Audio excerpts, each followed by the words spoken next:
Дорогие зрители, здравствуйте! Меня зовут Саша, на этом канале делюсь вкусными и полезными рецептами.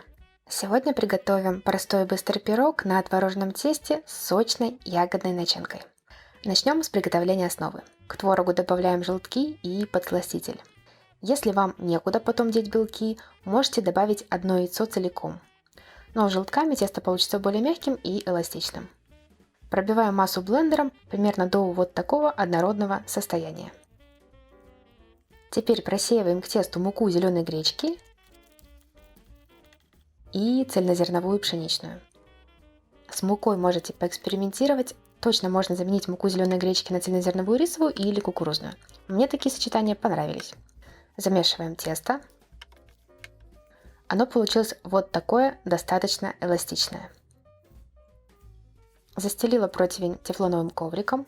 Сверху ставлю металлическое кольцо для запекания диаметром 18 см. Можете взять форму и большего диаметра, теста хватит, просто растяньте его потоньше. Смазываю стенки кольца кокосовым маслом. Дно смазывать не буду, так как к тефлоновому коврику такое тесто точно не прилипнет.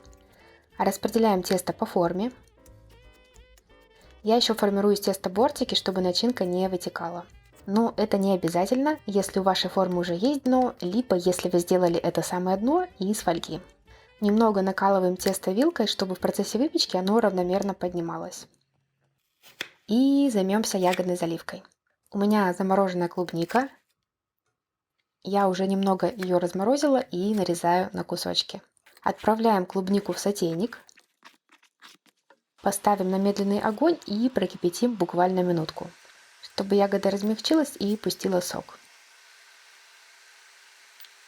Затем снимаем массу с огня, пробуем, добавляем подсластители по вкусу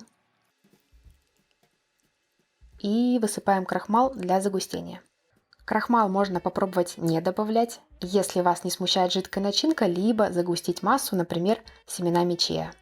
Перемешиваем начинку до однородности и выливаем ее в форму поверх теста. Отправляем пирог в разогретую до 180 градусов Цельсия духовку и выпекаем до готовности. В среднем это около 20-25 минут. У меня прошло 25 минут. Достаю пирог из духовки. Даю ему полностью остыть. Пирог остыл. Аккуратно ножиком прохожусь по стенкам формы и достаю пирог из кольца. По желанию посыпаем пирог пудрой. Давайте его разрежем.